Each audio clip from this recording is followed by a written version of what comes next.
Hello, everybody. Welcome to the Art Lounge Alley. This is a Figure Drawing Basics. I am your host, and I'm going to continue from where I left off last week. Where did we leave off last week? It was face expressions. So I was just doing a couple of demonstrations here showing you guys what really happens to the face according to like a certain expression. So in this one, it's more of like shock and I want to say kind of disgust, right? Like, or you can't believe what you're seeing. So when the eyes widen and the brows furrow, you know, that along with the furrowing of the nostrils, it's all this stuff combined together create this emotion. Now, when you're looking at yourself in a mirror, it's one thing. It's another thing when you have to draw it, right? Like, so just understanding how things kind of ripple throughout the face in order to create a convincing emotion on the face. You kind of have to study this stuff.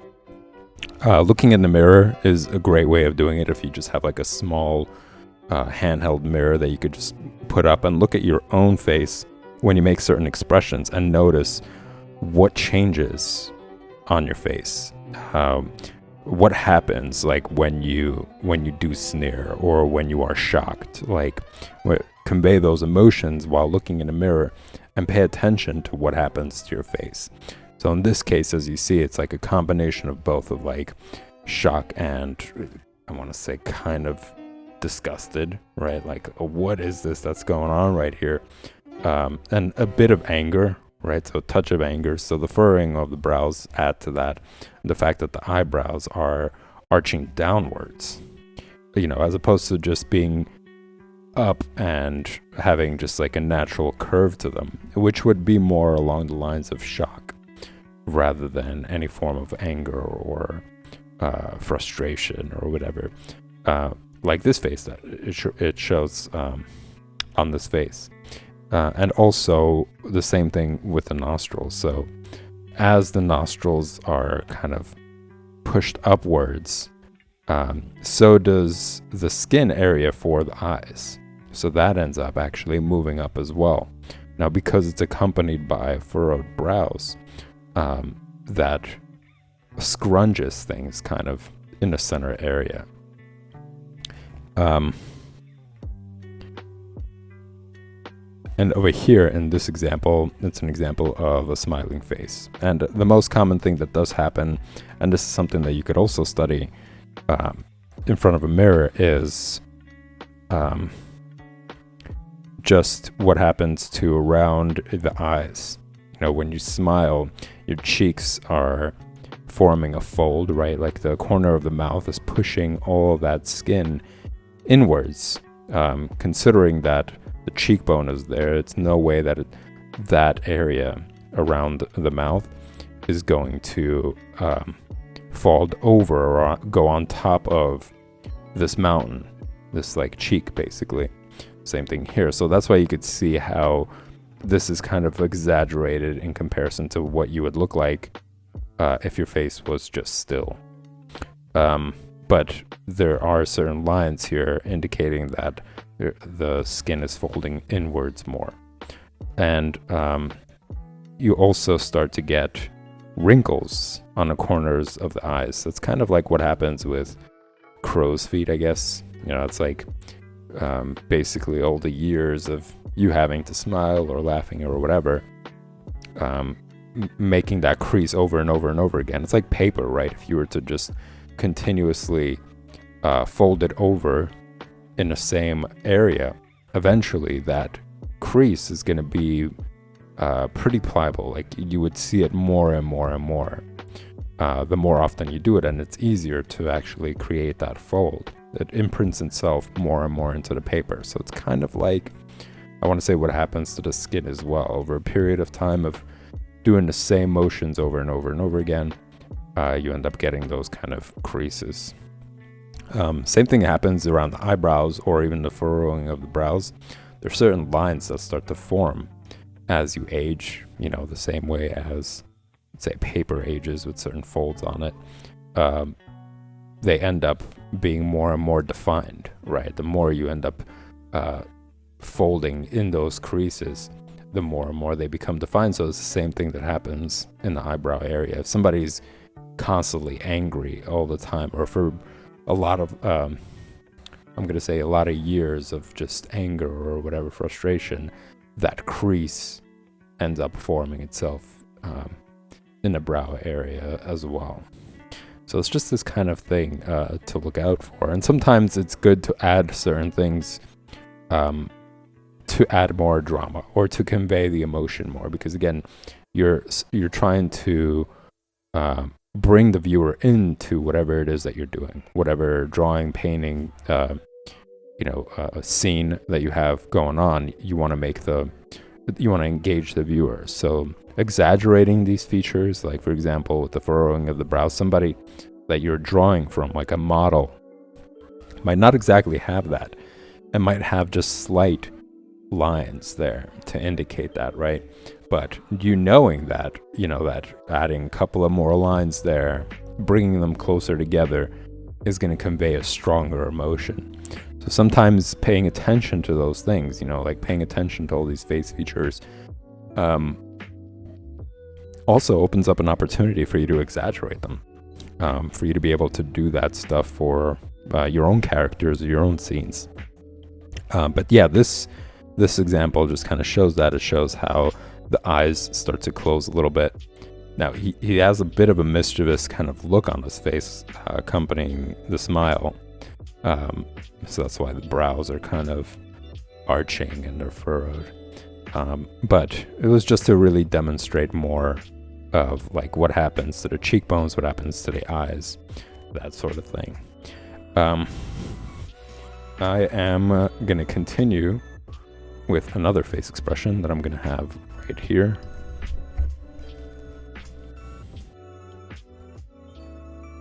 And I'm going to start it out as I do, and as most of you should do, by creating a circle. That is the foundation. That's going to be the foundation for the head. And you want to make sure you do it right, because something that I mention very frequently, especially when I do reviews of previous lessons, if you mess up the head, it's going to ripple through the entire figure, because the head is used as the unit of measurement. And you guys can access all these old lessons talking about that. You're talking about the head as the unit of measurement by heading over to the video section and filtering based on collection, where you will find a folder for each of the streams that I have. Each of the streams that I do, there's one for figure drawing basics, obviously, one for drawing comics, coloring comics, and the project stream.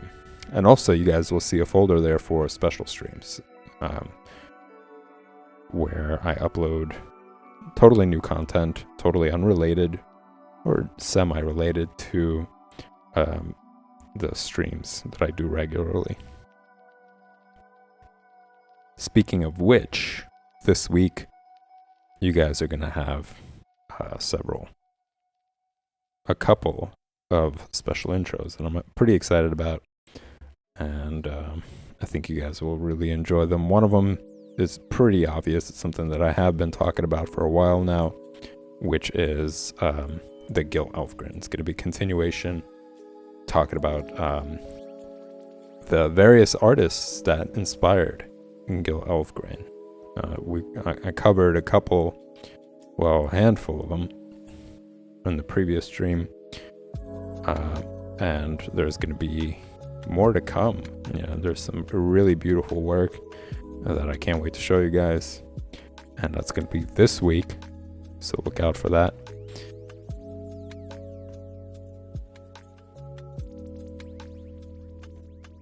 You guys can catch up on the old the previous stream talking about Gil Elfgren, the previous two actually, in the highlights folder.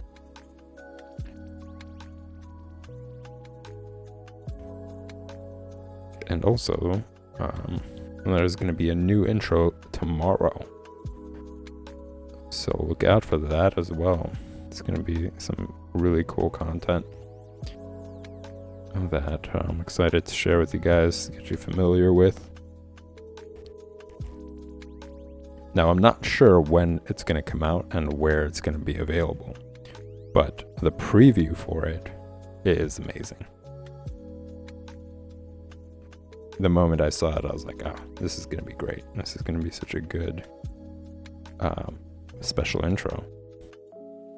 So that's going to be tomorrow at 9 p.m. Eastern Standard Time.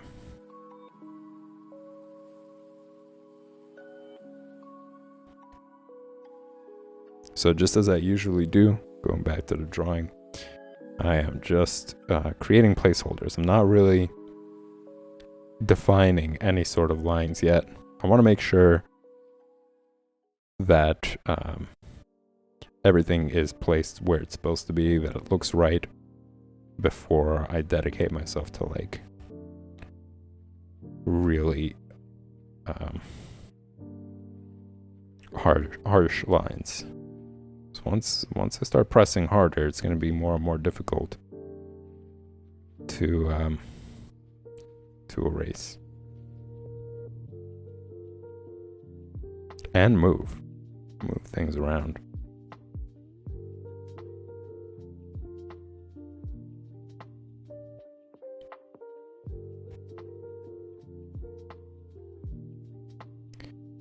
for the weekend, I spent some good amount of time compiling all these artists, and it's so inspiring to see this work from all those artists, and to see how much time and dedication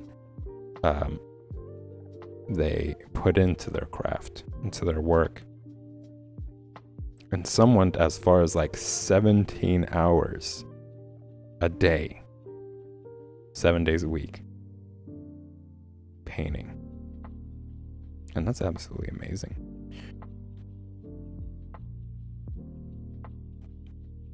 It's great time management.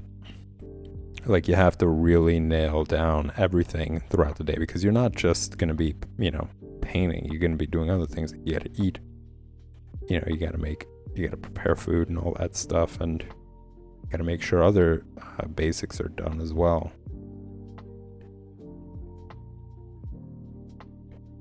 So it really does require a lot, excellent time management. And I think time management in general, having excellent time management, is the biggest step towards succeeding in whatever it is that you want to do. It doesn't necessarily have to be art related or painting or any of that stuff. I think just in general, excellent time management is the most important thing that you can train yourself to master at a young age.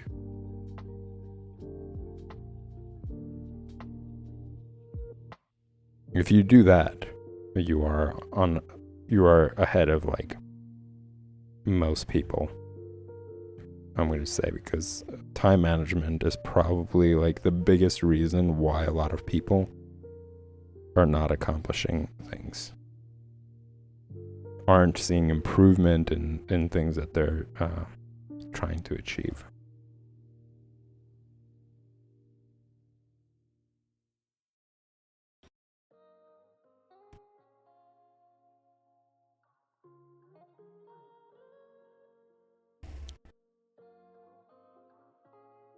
And it's just like, it's not even, having to deal with, this like systemic idea of like, you have to do things here. And it's all related to how many hours you have within a day. We're only able to function for like 15 to 16 hours before we really start to hit like exhaustion, where you're going to be making mistakes, you're not going to be focused, you're going to be tired. That's basically the law here when it comes to our bodies. So understanding that, whoops, I got Doom Patrol playing in the background. That's pretty loud. Hold on 1 second.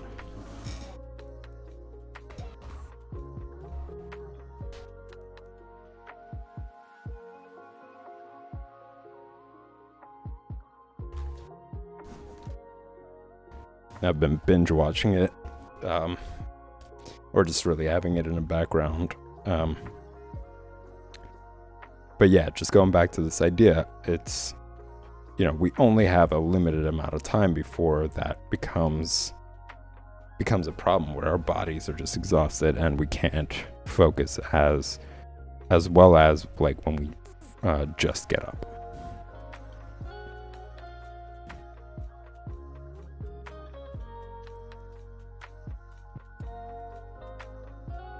And understanding that and really like respecting the amount of time you have until you reach that point is critical to like just getting really good at something. So if you want to play music, for instance, it's great to wake up and do that before you do anything else. Spend a good amount of time, like maybe 2 hours. Eat something quick and then spend 2 hours practicing the instrument.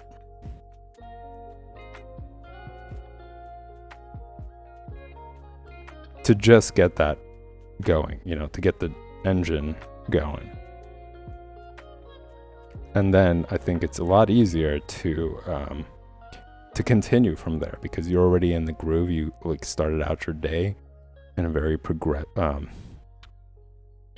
productive I guess you could say progressive as well, productive way,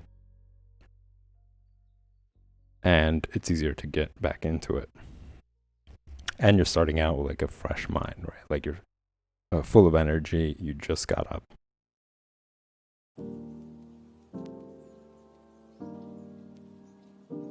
And then getting in the habit of doing that, you will see some great results in general. You'll be in a good mood because you're going to know, like, hey, like I got up and I started right away being very productive in what I need to do.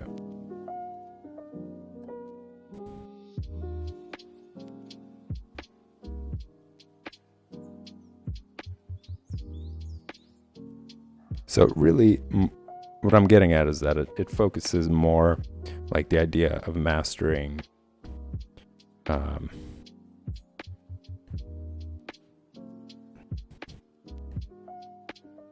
your time management is just understanding the limits, right? Because you do have to go to sleep at some point. And once you hit that 15-hour mark, that's when it really starts to kick in. Your body is just like, hey, we need to rest. You've used up all your fuel basically for the day.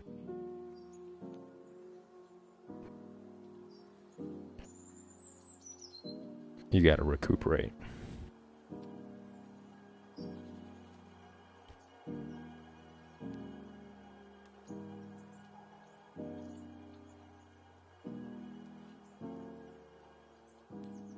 So sometimes I think, if you are, let's say, if you're going to school and you're really serious about getting really good, I would say getting up really early before having to go to school to get in like a couple of hours of like drawing, let's say, or playing music or whatever it is, writing. To get up really early and have that be your first thing that you do, it's going to be great. Because sometimes after you get back from whatever it is that you're doing, whether it's school or work, you're more prone to like unwinding from that, right? You're more prone from like to just being like, I'm going to just sit down and do nothing for like an hour or two or something. And then that gives that puts you in a bigger position of like not doing anything or just procrastinating or making it 3 hours, taking time away from you actually getting some practice in or finishing a project that you're working on.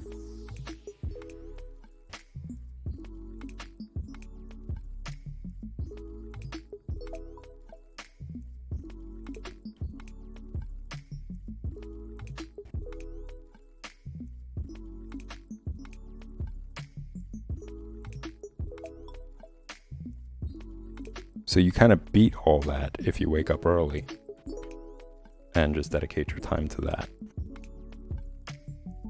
You're way ahead of yourself, kind of like you already know, like, hey, I'm prone to, after I get out of work or after I get out of school, I'm prone to just sitting and procrastinating or not wanting to do anything. So it's better I get up and get that going before that sets in.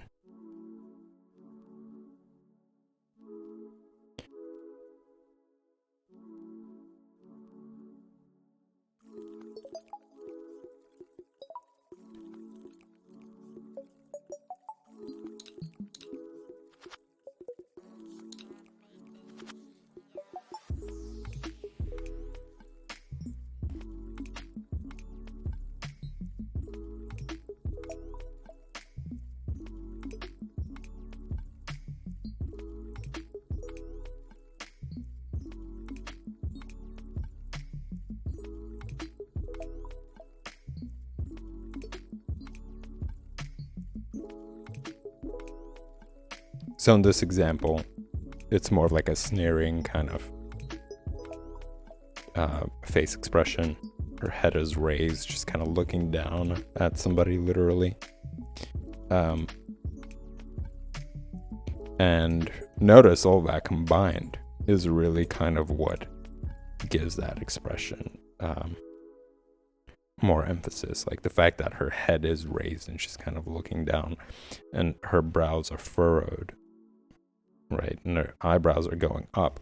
Instead of them arching downwards that you see over here or here, they're moving up more.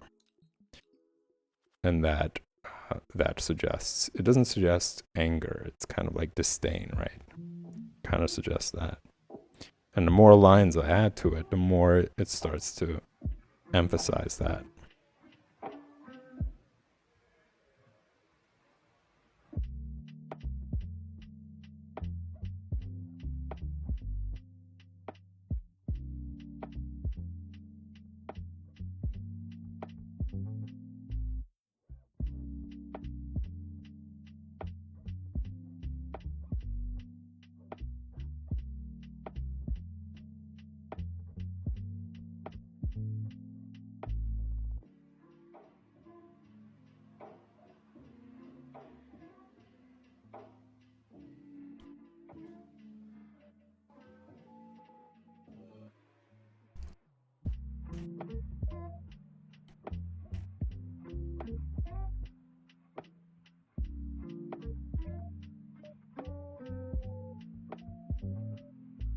But yeah, going back to that whole like time management thing, that's something I wish I would have been better about when I was younger.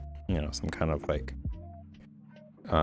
passing that down to you guys, saving you that time of having to like figure it out or focus on. It is the most crucial thing.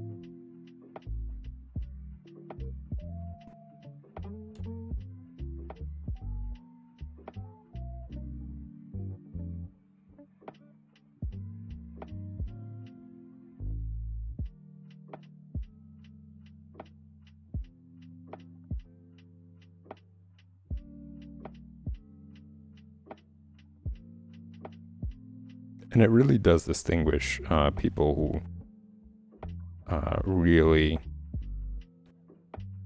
level up in anything and those who don't. Because there's so many instances, right, like of people who are older who are just like, oh, you gotta make use of time. You gotta really pay attention to it because before you know it, you're gonna be too old to do it. And of course they're like exaggerating it, but it's to emphasize how important time is.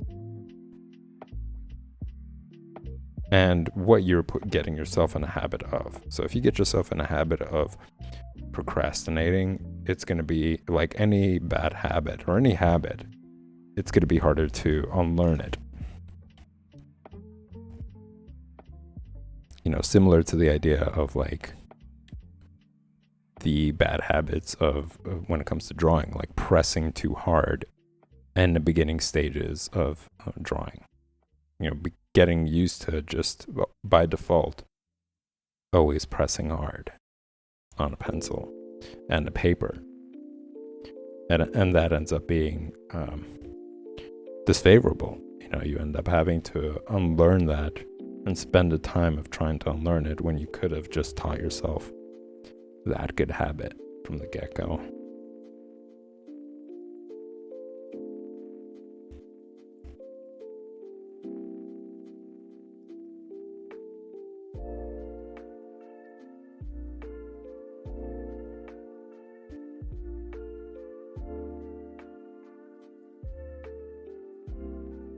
And it's also something aside from how good it is for you, right?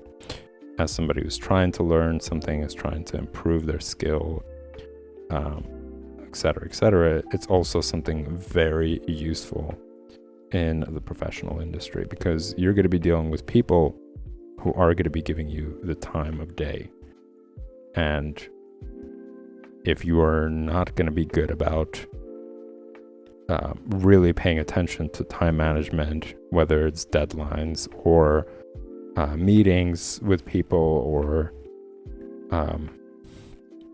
touching base on something that you're working on, it's going to be also disastrous for you.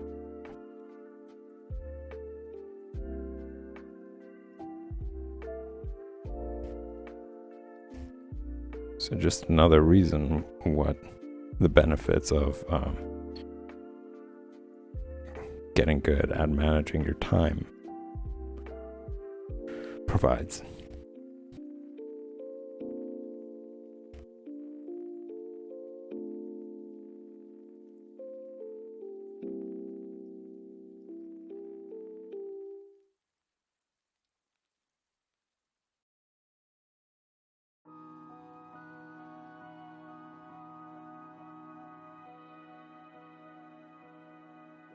And if you show to people, let's say, who are in the industry, that you're good about time, you're good about being on time with deadlines and with meetings and respecting their time, they're more likely to trust you and give you more projects or whatever else. But if you're not going to be there, they're going to be like, well, that doesn't make any sense for us to pay this person, doesn't delivering or isn't on time with things, or doesn't take into account that we have also things that we need to accomplish as well, and we have deadlines as well. You know, that becomes a huge problem.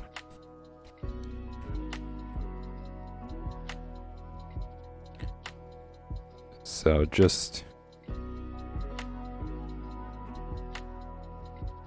on that note as well, it's so important to get in a good habit of like just managing your time well.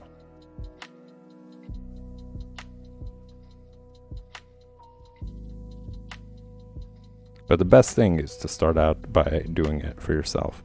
You know, understanding that, like as I mentioned, you got limits within a day until you really run out of energy and you're not as focused as you are when you're up in the morning. And then once you get good at that, it's easier. You know, it's easier to transition that into your profession or projects that you're working on with other people.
So now things, you know, going back to the drawing, things are more, as you guys could see, they're more solid. Like everything is placed where I want it to be placed. I'm not worried about that anymore. Placement isn't the issue. But this song is, hold on a second.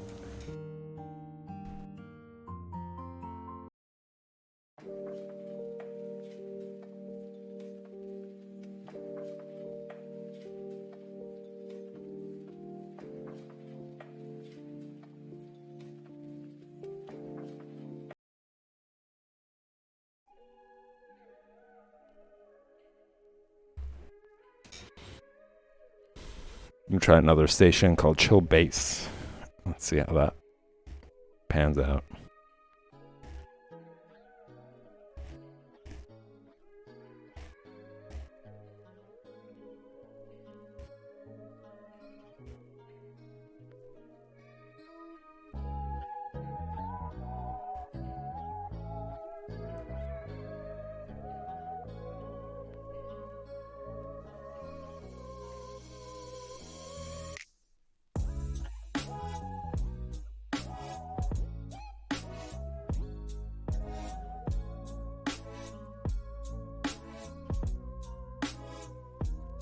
So yeah, everything is placed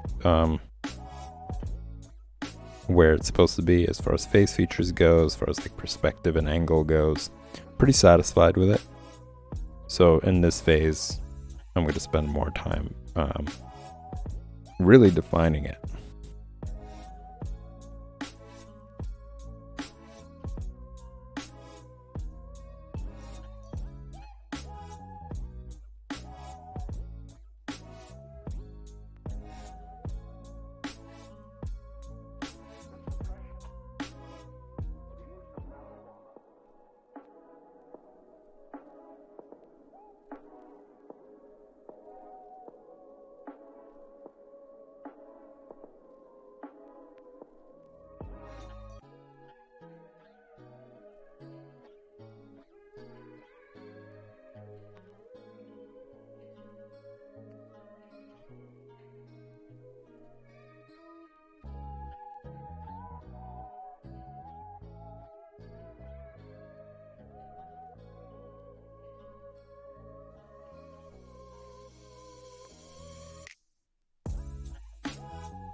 And going back to the special streams, going back to like the whole Gil Elvegren thing, I'm learning a lot actually just from compiling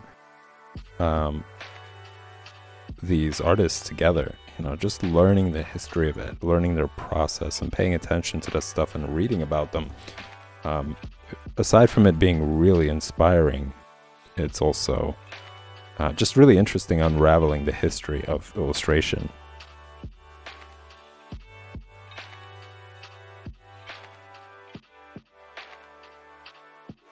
And also just paying attention to how each and every one of them is just so unique. Like they're connected to each other, you know, in ways that they're influenced or they studied with each other or from each other.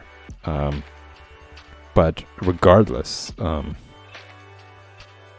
their style is so different from one another. I mean, and you could see some like glints of influence here and there, but overall, like they're very much their own, you know, within their own style, which I really like.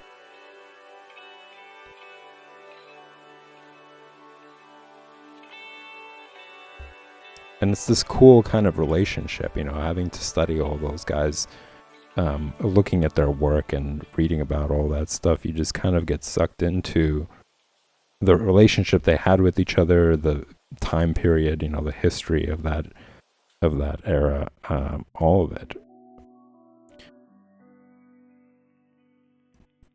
It's like reading a good book. You know, when you read a good book, you're so into it. It's as if though you're living during the time of, you know, whatever the story is taking place.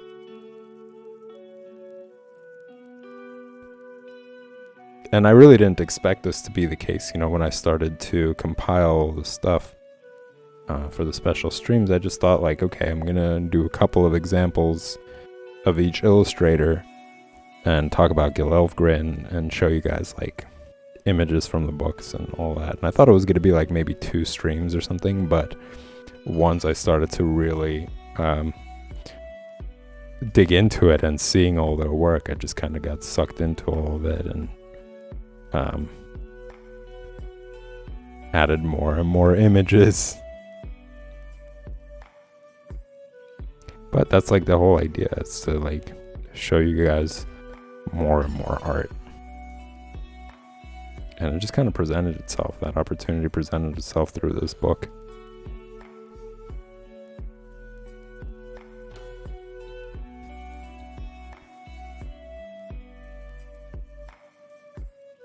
And it's also interesting, like, having to study them. I'm also discovering certain things about like comic books as well, and like how artists like Alex Raymond, who you guys saw, there was a special stream about him, the creator of Flash Gordon, and how he was influenced by a lot of these illustrators. It's also pretty interesting to see like how they're all kind of connected. It's not totally different worlds. It's not just like the comic book world, the illustration world, the painter's world. Like they all influenced one another.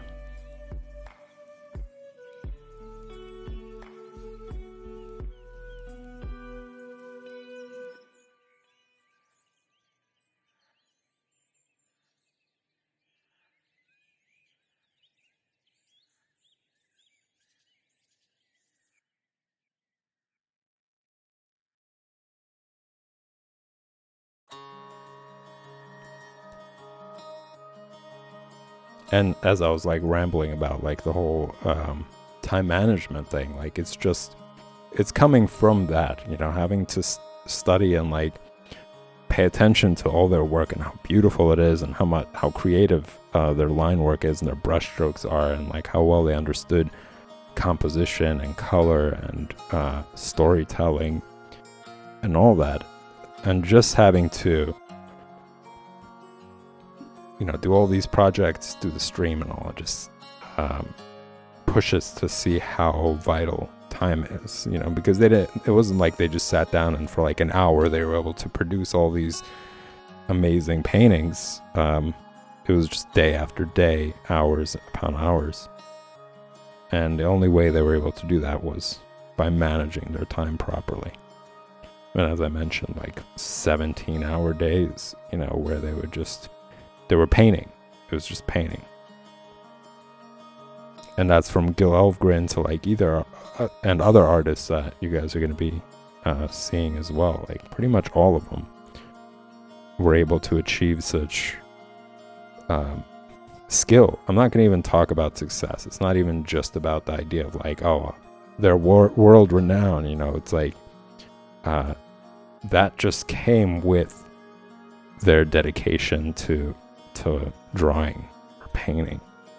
You know, it's something that just came along with the fact that they spent so much time, that their skill got so good, and that it brought all this other stuff along with it.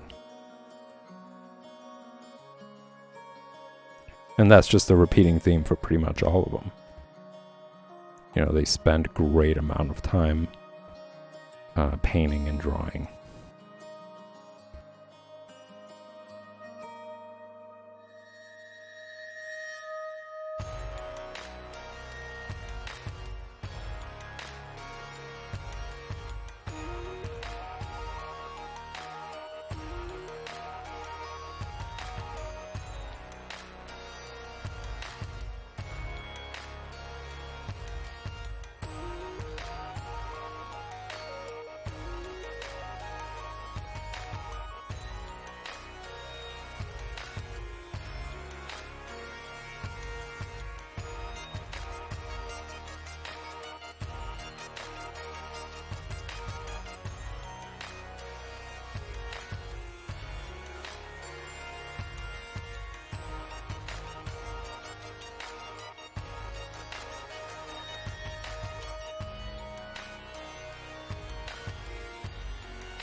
All right, so that's another example right here.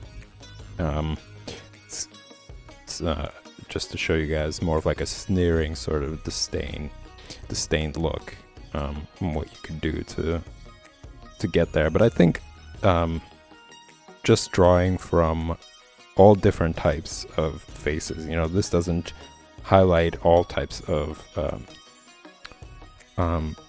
face features that create the same sort of emotion. Like there's other types of faces that and the ways that the features on a face move to create a similar similar expression.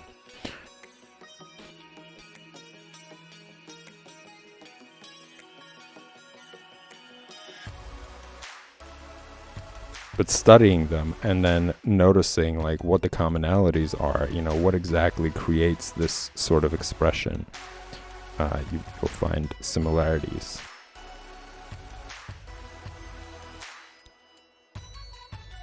You'll find like themes to pick up on. And as you guys saw from the previous lessons, the ones that just show you guys the ways you can move certain features around. Let me just see if I can bring it out. For those of you who are just tuning in for the very first time, these were just examples of how you could use a photograph, like working off of this, and then creating many different types of faces, and just borrowing certain elements. Like as you could see here, the hair is different. It just moved the bun towards the back, removed the glasses, while maintaining the general shape of the face about the same. Like as you can see, there's curvature. The chin isn't the most prominent point.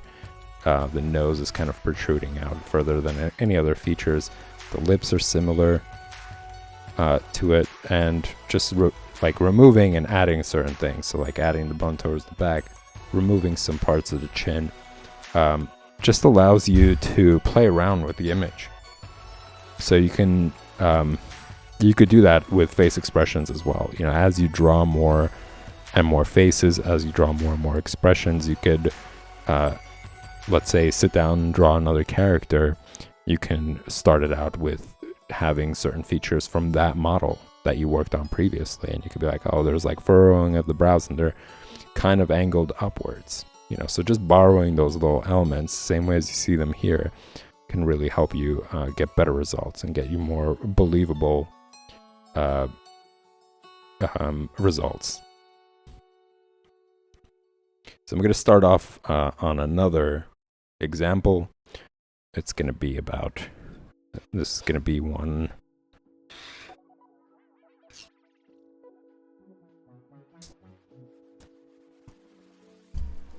This is going to be one for grief.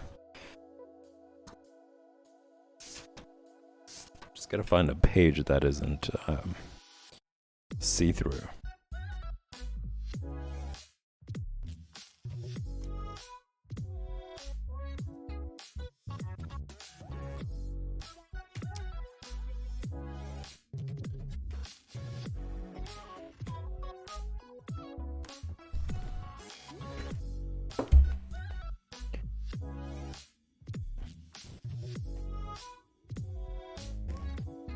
So as you could see, you could still see what's going on the other page. And there are certain marks that, you see they're pencil marks? Yeah, they're pencil marks. So not only is the sketchbook really thin, has like really thin paper, but it also easily smudges. So because it's like a really smooth surface, I think, the graphite doesn't stay on it well. And if you close the book, like I close these pages, and if I have like something on the other side, that ends up tracing itself kind of on this side. So I understand the old me and why I chose to move on from the sketchbook. But still, I'm actually getting closer to the next lesson, which is going to be about hands. So I'm going to be doing lots of different types of hands. I'm pretty excited about that. That's going to be that I'm going to be using to fill up all the pages here, as many pages as possible.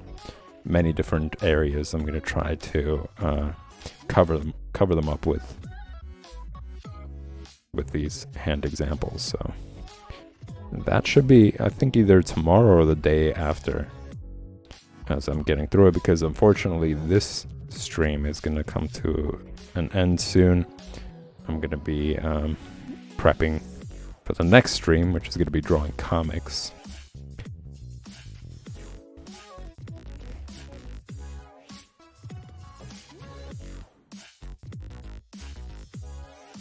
So this face is slightly angled.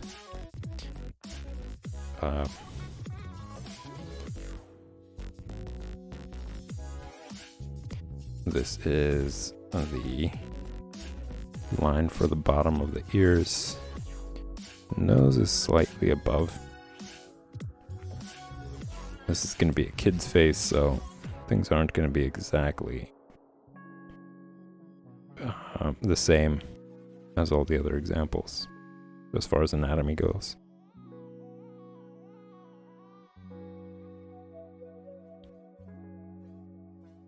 Features are still underdeveloped.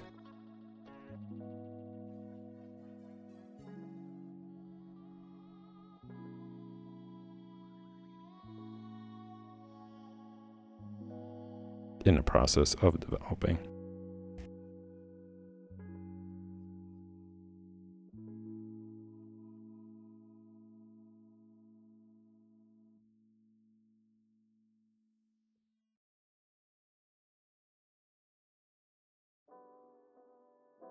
So, and you'll notice that in a lot of these examples, the eyebrows are very expressive. They kind of give away where the emotion is, or what kind of an emotion it is. So even though, you know, people spend a lot of time on like getting really good at drawing eyes, getting really good at drawing the nose or lips, it's pretty much everything that's on a face combined together that sells or engages the viewer in a believable drawing.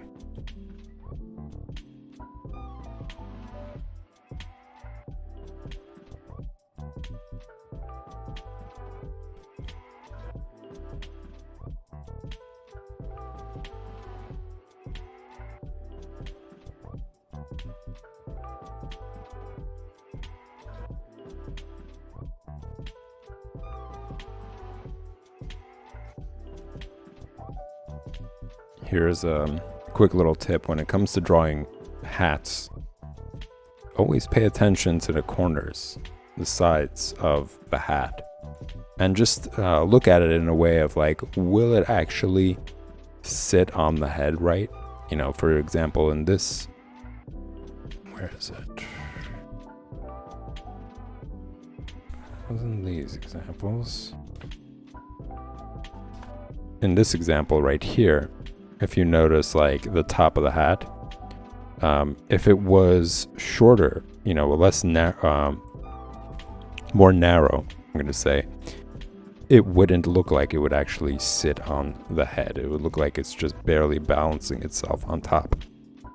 So it's really important to pay attention to the edges, to the outermost edges of the hat, to make sure that it actually looks like there's enough space for it to sit well on top of the head. You don't want to make it look like a smaller size, like it's too small for the person's head. So in this example, it's a perfect way to illustrate that. Like that outer line should be wider or go further out than, let's say, the edge of the head, you know, where you would see where the head ends in this perspective. So this one is right around here.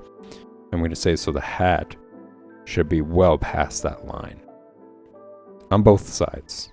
So like the head comes around here. You want to make sure that this is out further.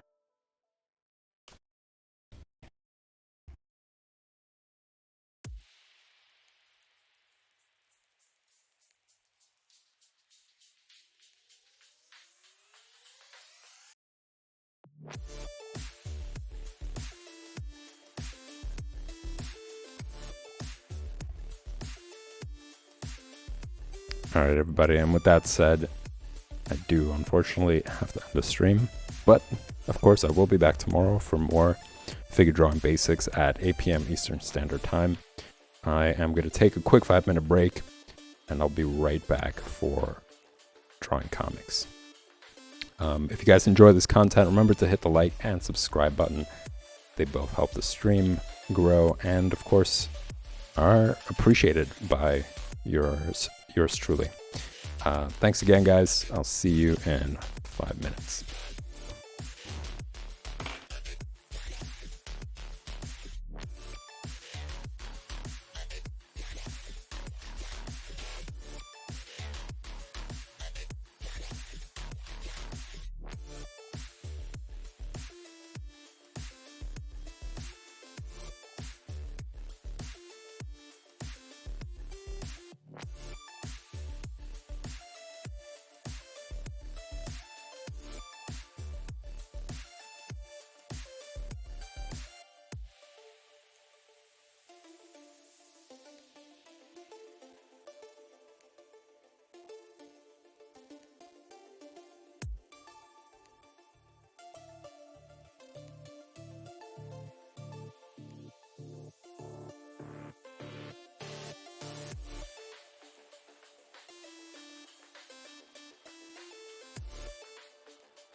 Hello, viewers.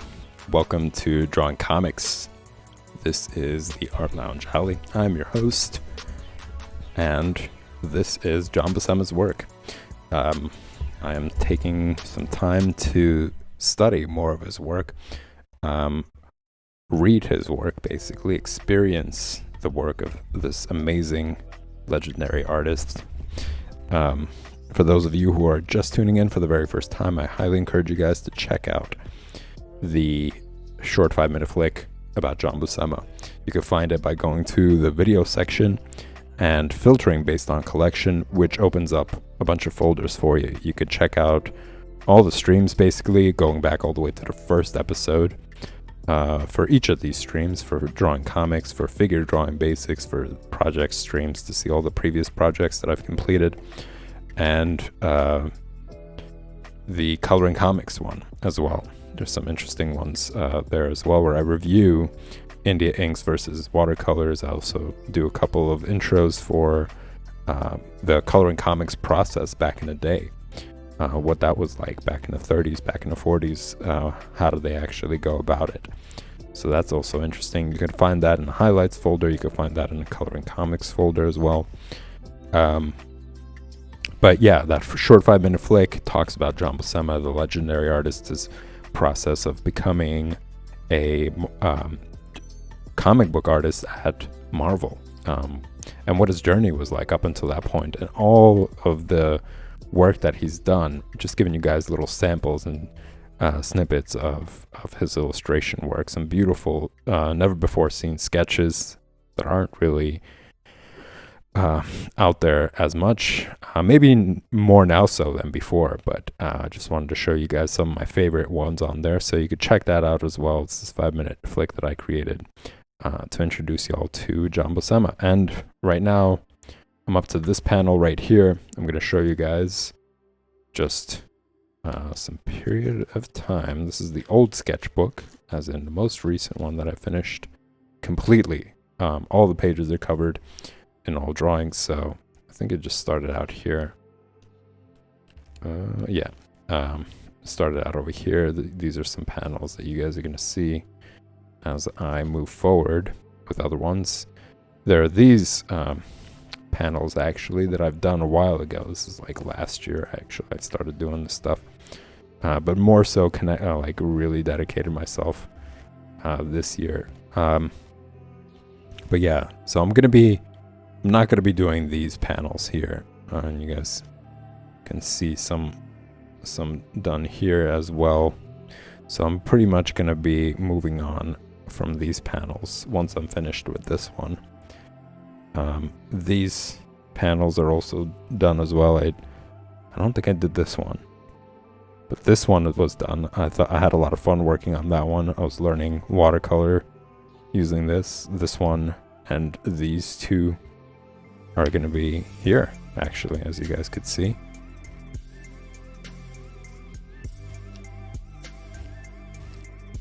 Trying to see which ones are complete there. And this is where it started. These are the beginning pages.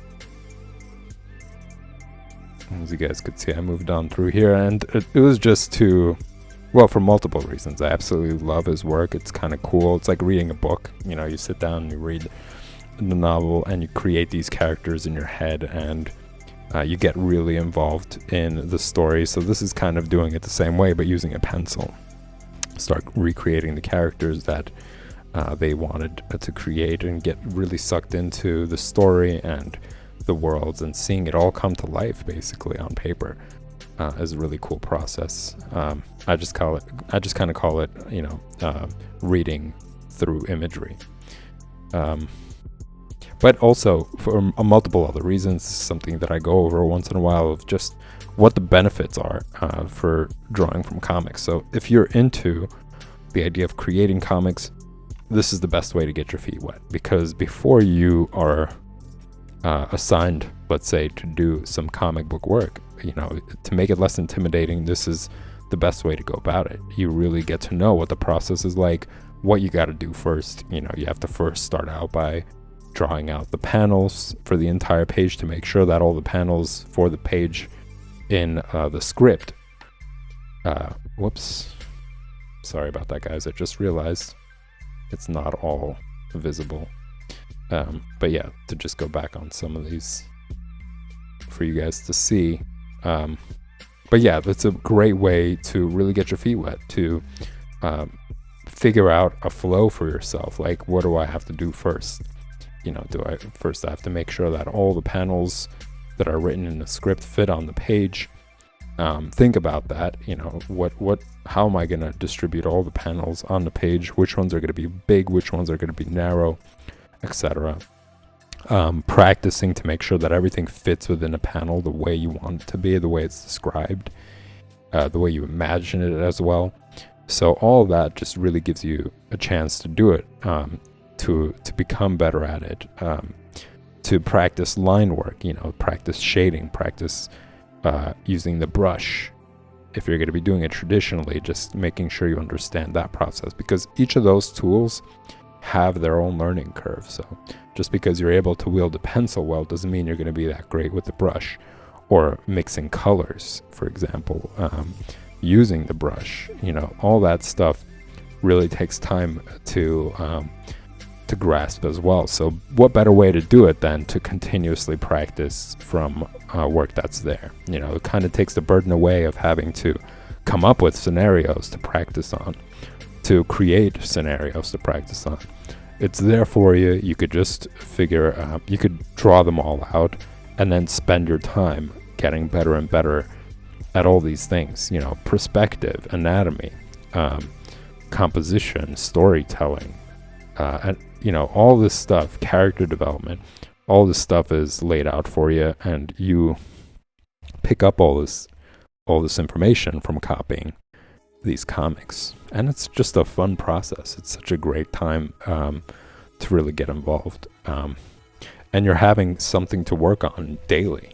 As I mentioned, it takes away the whole idea of like, well, what do I draw? What do I create on an empty canvas?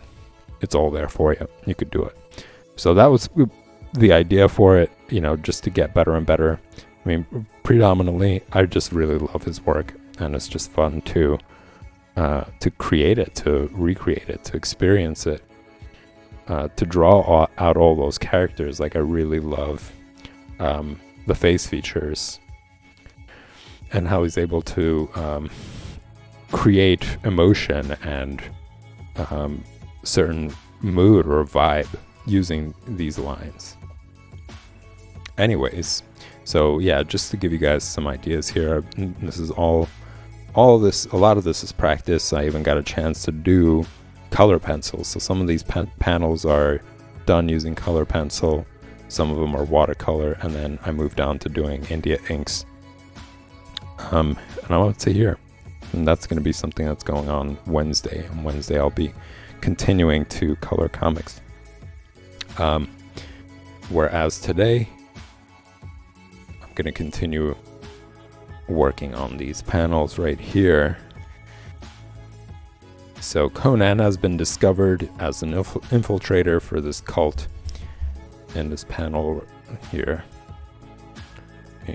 he journeyed across to find this guy right here, who is the cult leader, and disguised himself as one of the members, only then to be discovered by the henchmen and beaten and crucified on this dying tree, with vultures circling around, waiting for their opportunity to feast. Only then, at a distance, noticing a figure coming closer and closer, for it to be a friend of his.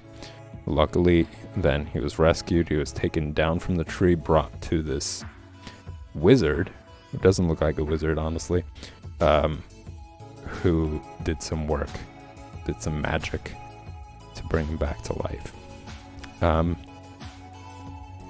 But something happens here where, as he's summoning the spell, like, he freaks out, and then she freaks out, and she tells him to leave.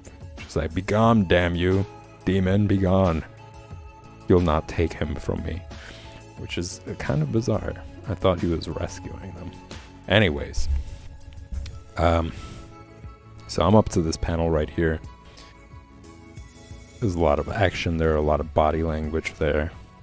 And I started sketching things out, making sure everything kind of fits within a panel. You know, making sure that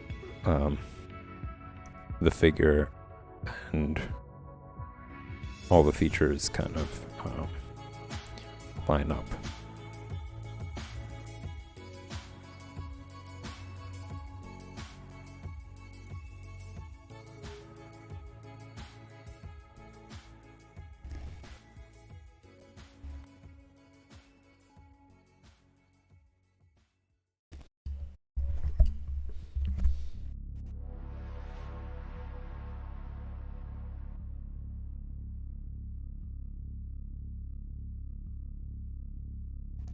Also, I forgot to mention actually in a previous stream that over the weekend I did check out the movie that I was talking about earlier, which was a Brain Scan. It was like this movie in the 90s. It was like early 90s. I think it was like 94, where it had the actor from Terminator 2 who played the kid. John, I think it was his name. John Connor. So yeah, he plays the main character who gets involved in this like video game called Brain Scan. And it's this like horror film. It's like a thriller horror film. Kinda. It's really bizarre, but really it's geared more towards teenagers. Like it's a teenage focused movie, and I think it really, for me, it just brought back nostalgia of those times, you know, of the 90s, and had that 90s feel to it, everything about it pretty much. So it was fun to watch for that, but the idea is also pretty interesting and it was pretty good. But yeah, that film I think had a specific audience, so I would recommend you guys to watch it. It is fun to just watch and see what like their storytelling was like, because it wasn't like the prime of CGI, you know, so they had to create a lot of these scenes with like imaginative ways of telling the story, camera work, and that sort of thing.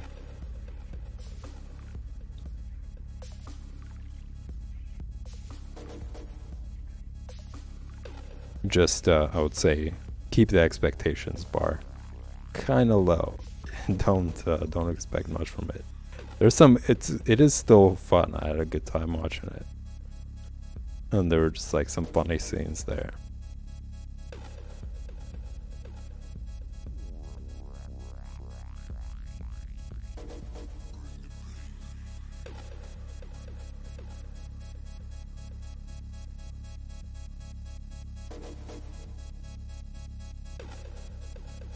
And it's probably appropriate for the season, you know, for it being Halloween and all.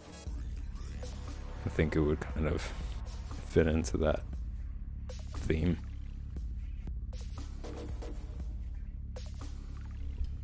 The antagonist of the movie is pretty cool. Like, I could see that being a really good Halloween costume. But yeah, check it out. It's called Brain Scan. Might be difficult to find. I think you might have to either rent it or download it or something.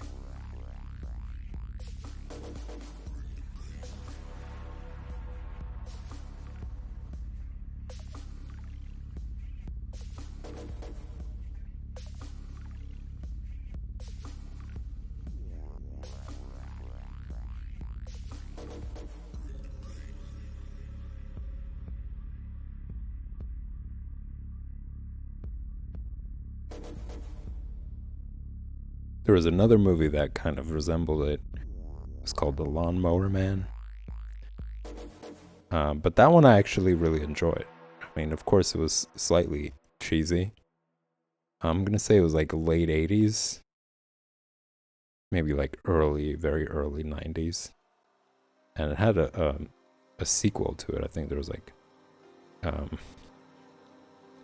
Lawnmower Man 2, I think. And I've watched both of them. But the first one was really good. There's some like really trippy ideas there. And the graphics were fun. Like, I still enjoyed it despite it being very much of the time. I think it just kind of fit.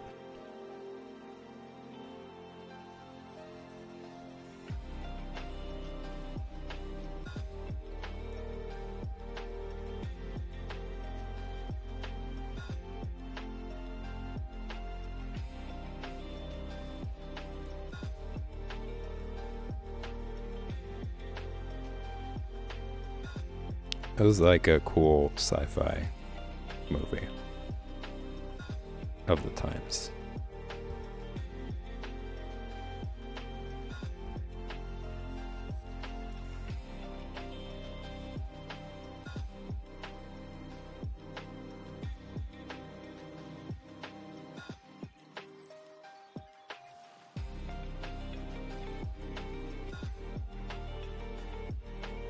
And I think those movies kind of reminded me of the time of like going to Blockbuster and looking at the shelves to see like what new movies come out, and like just seeing all these funny covers, like covers for videos and stuff.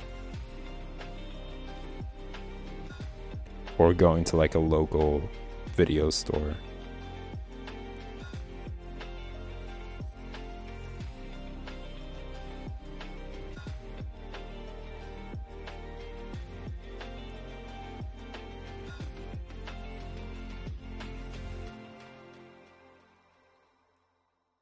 There was something great about it, but at the same time, yeah, I really do like the idea of streaming.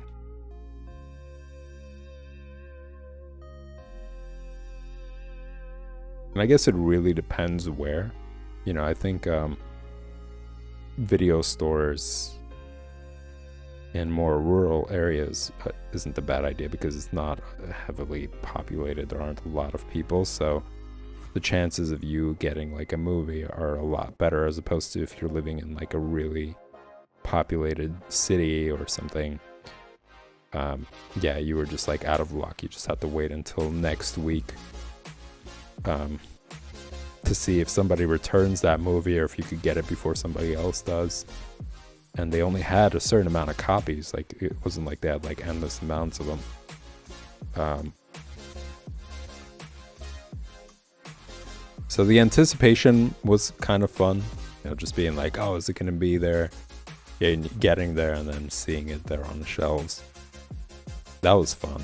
But just having a chance to see it and then having to wait a week or two to see if you can get it was a bit of a bummer. I did like Blockbuster. Blockbuster was like the one that like mass produced copies.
But yeah, going back to that film Brain Scan, there were some scenes where it was done very well.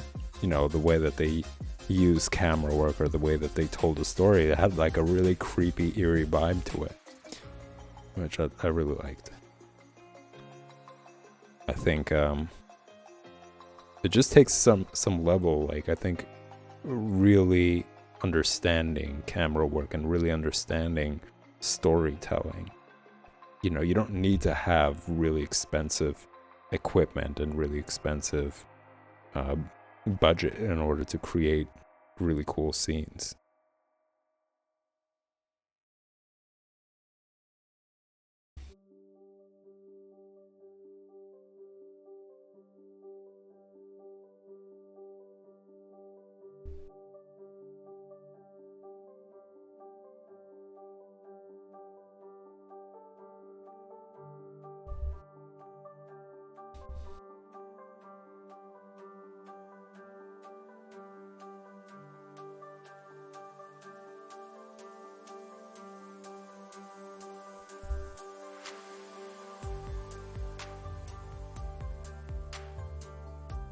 I think another movie that comes to mind at the time is Romancing the Stone with Michael Douglas. And it's like this cool adventure film, also of the time. But the way it's told, the way the camera is done, the way that they created the scenes and how the story unfolds makes it so memorable, as well as like the cinematography and the character development. I think all of that really I guess what ingrained itself into my memory as like a good movie.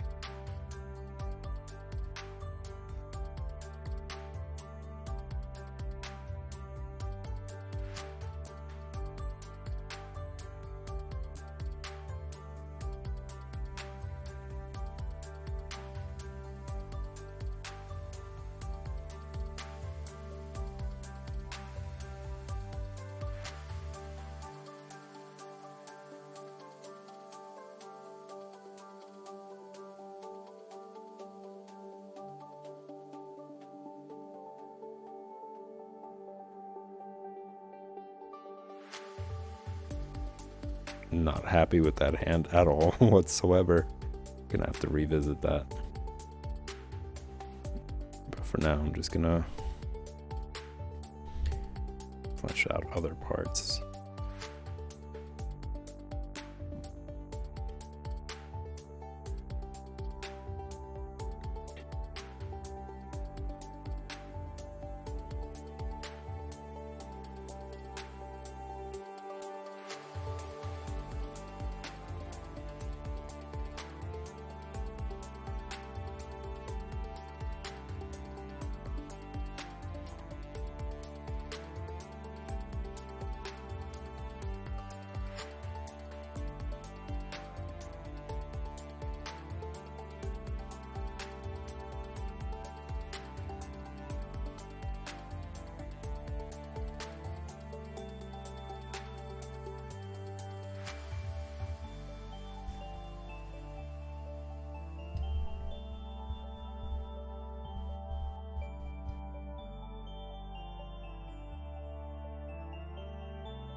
And this right here, actually, this area, just kind of reminds me of how much effort John Buscema puts into like even the tiniest little bit of details, like this line to show like the shoulder blade, or the shoulder rather, that's coming out to distinguish it from the bicep, and then adding little bits of lines there for shadow.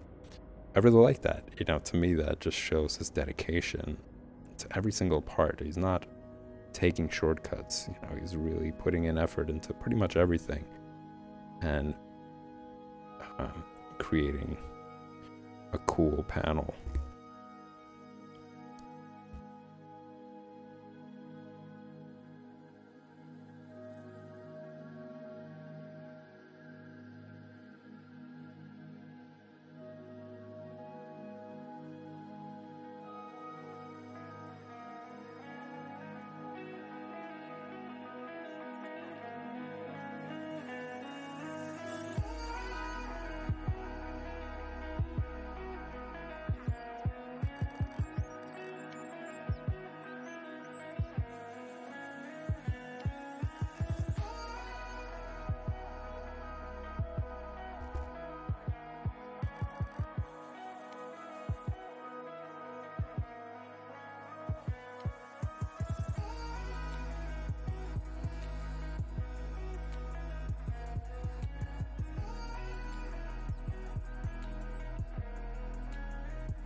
Oh, and I also, I forgot, I actually caught up with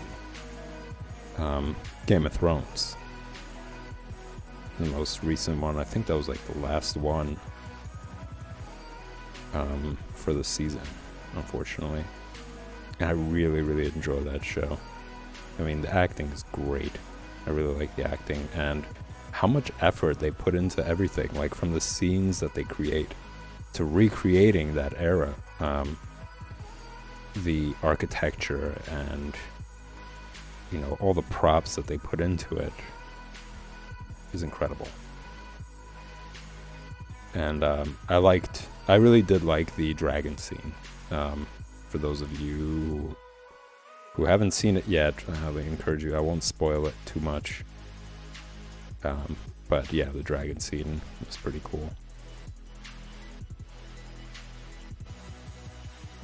And that show combines good storytelling with CGI. So I guess for me, I've been talking about that very frequently, and it's just this idea that storytelling isn't put in as much effort into as like CGI, or like CGI kind of overcompensates for mediocre storytelling. But that show really does a good job at doing both.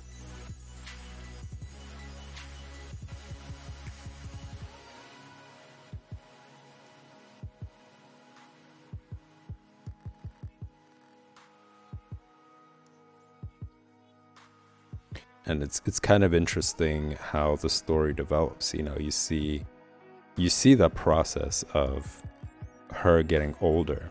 You know, Rhaenyra getting older, starting out from the very first episode, her being really young, and seeing her father, and hearing people talking about how he isn't really the strongest leader, and that he's always approaching diplomatic choices as opposed to actually taking action against somebody who dares to speak against, like the whole idea of vengeance and authority and aggression as a way of ruling, and he was always opposing it, and he was trying to take the best way,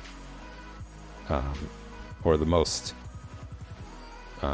diplomatic approach to scenarios, like unlike his brother, who is just like who had bloodlust.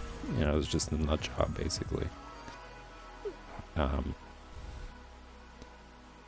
But yeah, just having to see that, and then her kind of getting frustrated because of that, to ending up being kind of, you know, once she took over, understanding the position then, like as things unraveled, as things developed, and understanding like the consequences of all those things, and having so much at stake, like her kids, you know, and making sure that everything is stable, and like preserving basically her father's hard work and dedication of making sure everything doesn't just fall apart. It really starts to seep in, I think.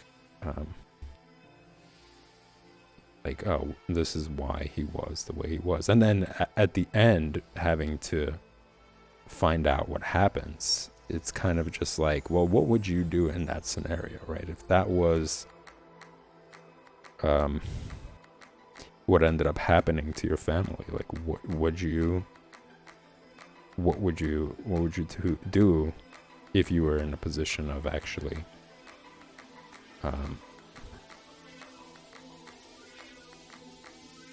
you know, take action? Like, what sort of action would you take in that scenario? And I found that to be really interesting, like kind of questioning it in my own position, like what would I do if that was the case?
And it all kind of, I think, just wrapped up, or it has been wrapped up, and just unraveled itself more and more from vendettas, you know, from just Rhaenyra being upset that her best friend ended up, like, marrying her dad. You know, that was really weird, of course. And you're just constantly reminded of that because now they're, like, married to each other and you have to interact with one another at some point. It was just such a mess. I mean, despite her father trying to be, you know, trying his best or whatever, like, that was the worst mistake, probably, that he made. Like, from that point on, it was just awful decision.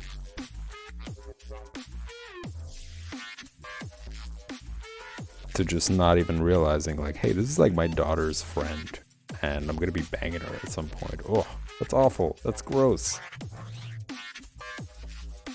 Like, right off the bat, that's just the worst kind of decision. And I think that's really where things went south.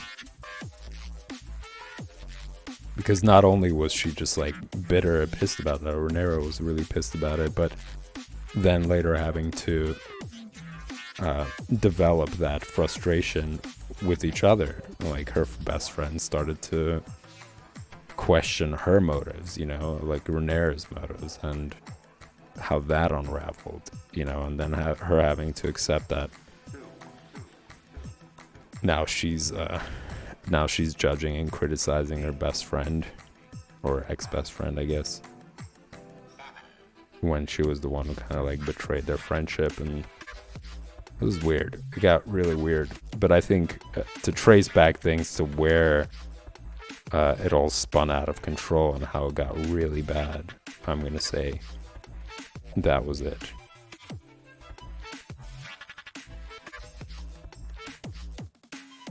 And then Rhaenyra having to marry her uncle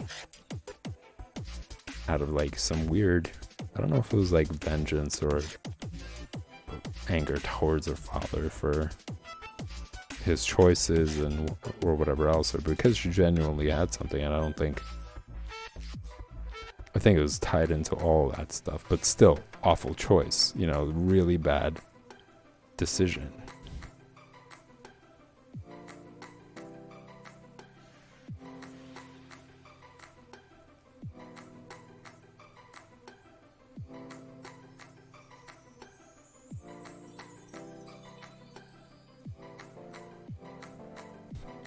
But just another example of like how this concept of hierarchy, right, and this whole like, you know, owning,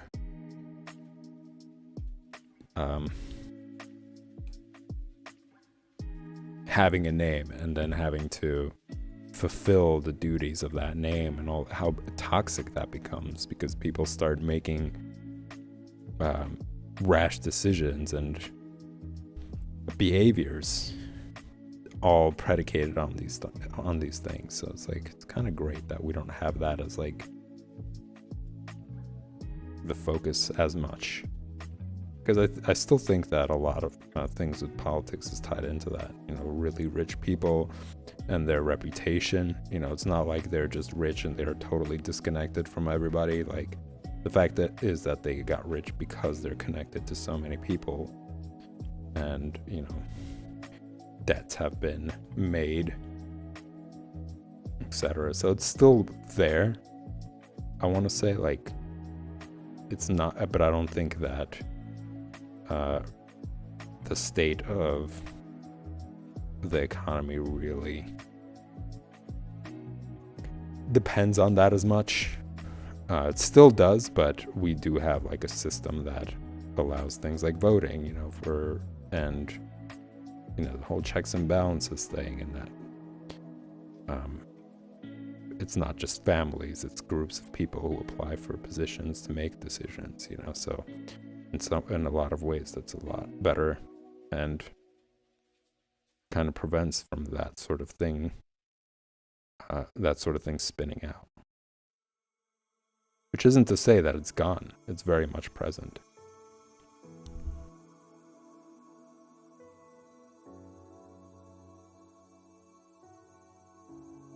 But it's making an exit more and more.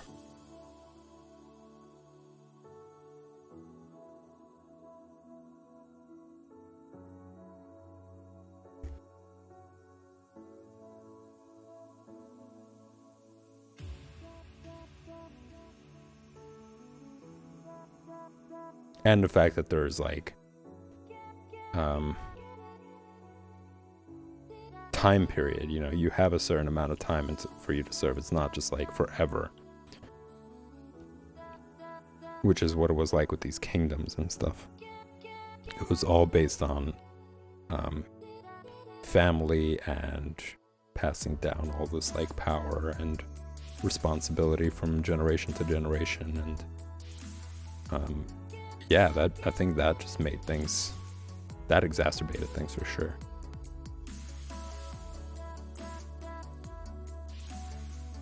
And the story kind of shows that, you know, having this like pressure on Rhaenyra to like have kids and make sure that it's a boy, because it's unacceptable if it's not, you know,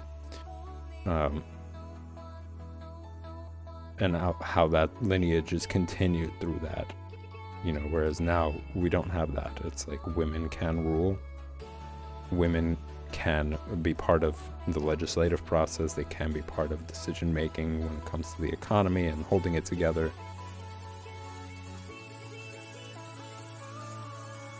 So it's absolutely it's great that we no longer have that reality.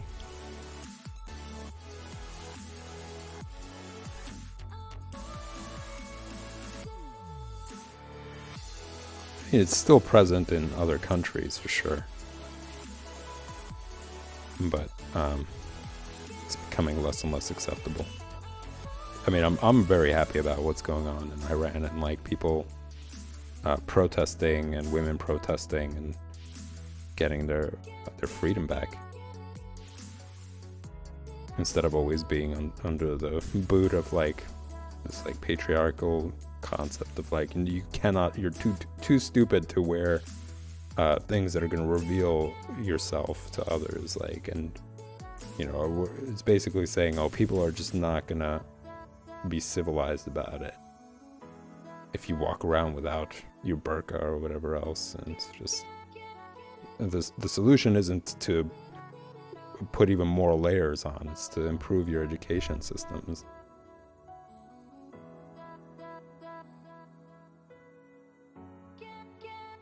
You know, people do evolve, and they obviously follow certain ways that are progressive, or certain ways that show a sense of freedom.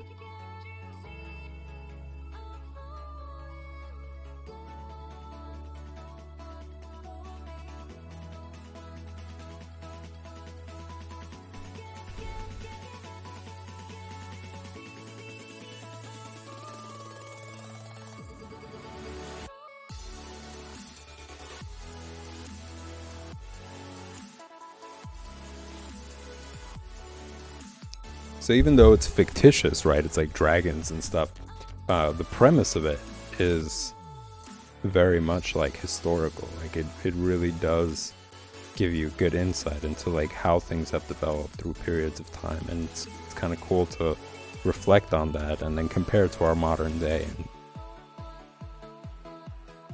and just see that.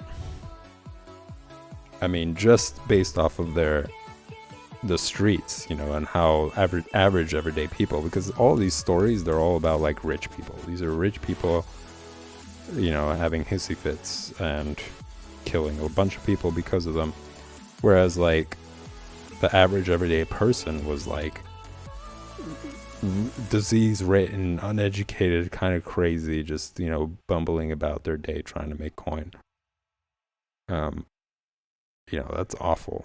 So it's just on that merit alone, like the fact that we no longer have that, and the average person's actually able to read, you know, whereas back then kings weren't even able to read, which was ridiculous. Like, as you guys saw in the previous episode, where he needed like a transcriber, a person who like read it and understood it and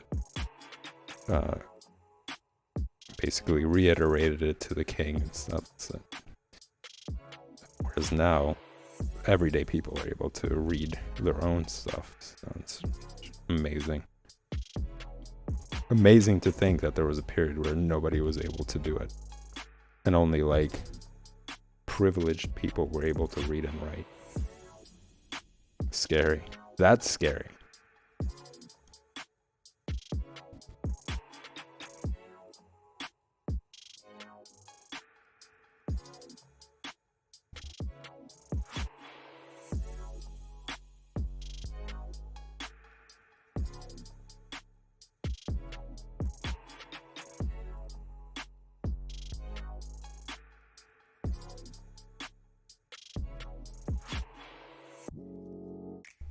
And I kind of wonder, actually, if at some point there is going to be like a Westworld experience where people could actually go to a location and experience a period in history. You know, you could experience a Westworld, you could experience like a medieval time. I absolutely see that happening. As a way of making more money, or as a form of entertainment, just to see how that would be constructed, you know, and how much effort probably would have to be put into research and, you know, figuring out dialogue and all that other stuff. Like, the more and more people depend on like robots and automation to kind of get things done, the more window of opportunity is going to be open to like creating advanced bots, advanced robots that are capable of like conversation and comprehension. I mean, they're already doing that. They're already, like, I've seen just expos of people demonstrating what level they have taken robots to, and it's kind of creepy, but it's also pretty exciting. It's interesting to see where things are gonna head from there.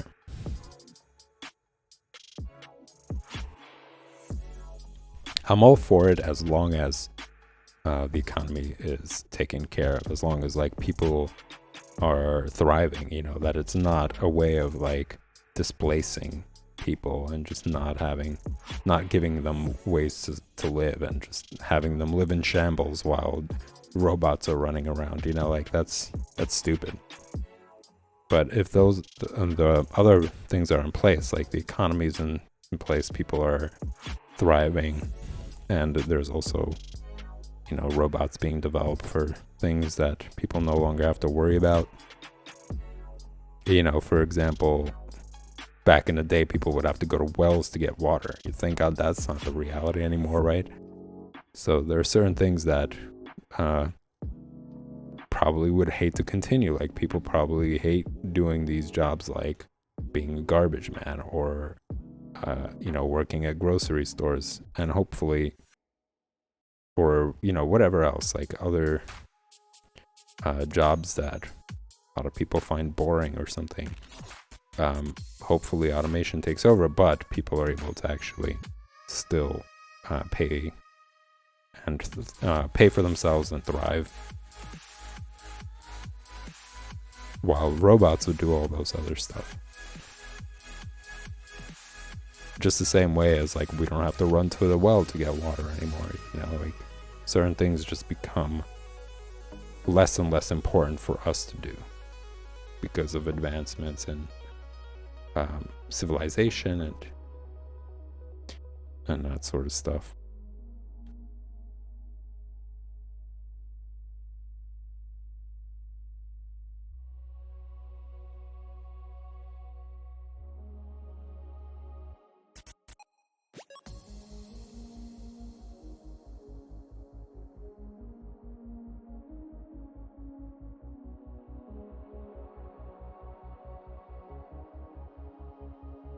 I mean, I think that's what coding is basically. Like every kid, I think,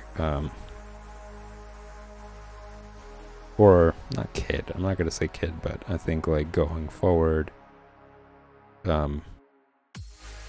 schools should have that as a thing to like focus on coding, and have that be a thing to practice to get better at.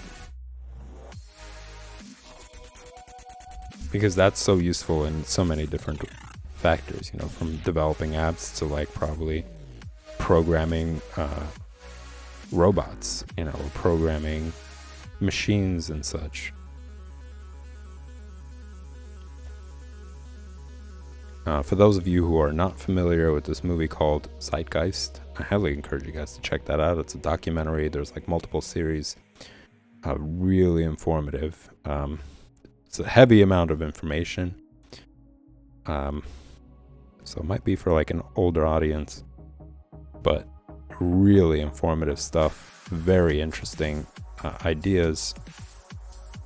And one of the things that they talk about is how 3D printing is going to be the future. Like that people won't have to go and buy, things like utensils or whatever, because you could just 3D print them for yourself using, resources that are much cheaper than having to actually have the entire process of like production, shipment, packaging, all that stuff done, where you could just buy the resources and print it at home. You could print plates, you could print utensils, you could print a bowl for yourself, just like basic stuff like that. Whatever else that you might need, you just 3D print it for you. There's like little things like I don't know, something like this, right? This, like, you use this to hold wires. You like apply it to like a surface, and then you could feed wires through it to hold them in place, and you could know that, hey, I could always pull out the wire from this location. But you could 3D print something like this rather than having to buy it, which comes in packages, you know, which comes with like all this stuff, like plastic, which is oil, right? All this, and then having that mass produced and shipped and all that other stuff. Like, why? You know, I think if you get good at coding and you get yourself like a 3D printer, and they're getting better and better, you know, those 3D printers are becoming pretty amazing. So the speed of how long it takes for you to 3D print drastically improved from the first time that I remember reading about them until now. It's like a huge difference. And they're actually like building buildings using 3D printers. So they're like, they have the material, the cement and all that other stuff, and it's fed through the tube, and the entire device builds the house in less than like, I don't know, a week or something. It's pretty amazing. I actually encourage you guys to check that out. Like, see some videos. I think on Instagram there's some videos demonstrating that. But yeah, just look up 3D printed houses. It's absolutely amazing. So that's something that's, I believe, going to become more and more and more relevant, you know, and you know, so for people who enjoy that sort of thing, who enjoy coding, who enjoy programming and all that other stuff, it's very, there's like many outlets. There are many things that it could contribute to, aside from like app development. You know, you could really venture into so many fields with it.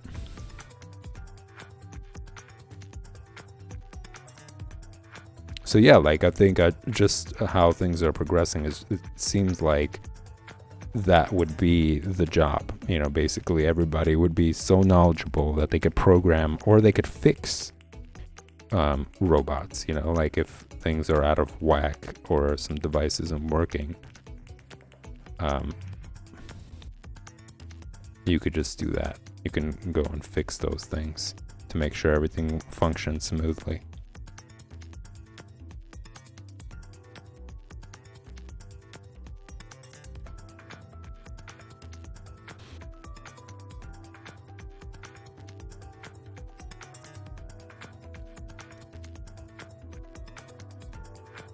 And on that note, everybody, talking about robots, I am going to end the stream here. I will be back tomorrow, 8 p.m. Eastern Standard Time. And tomorrow is going to be a special intro, and I'm pretty excited about showing you guys this stuff. It's something that I saw over the weekend. Thought it was absolutely amazing. So well done. And I'm going to be showing you guys that. It's going to be an intro. It's going to be a 5-minute intro. And that's going to be at 9 p.m. Eastern Standard Time tomorrow. So make sure you check back in to see what it is. And thanks again, everybody. Thanks for tuning in. If you enjoy the content, remember to hit the like and subscribe button. They both help the stream. And of course, I really appreciate it. All right, everyone. Thanks for tuning in. I'll see you tomorrow.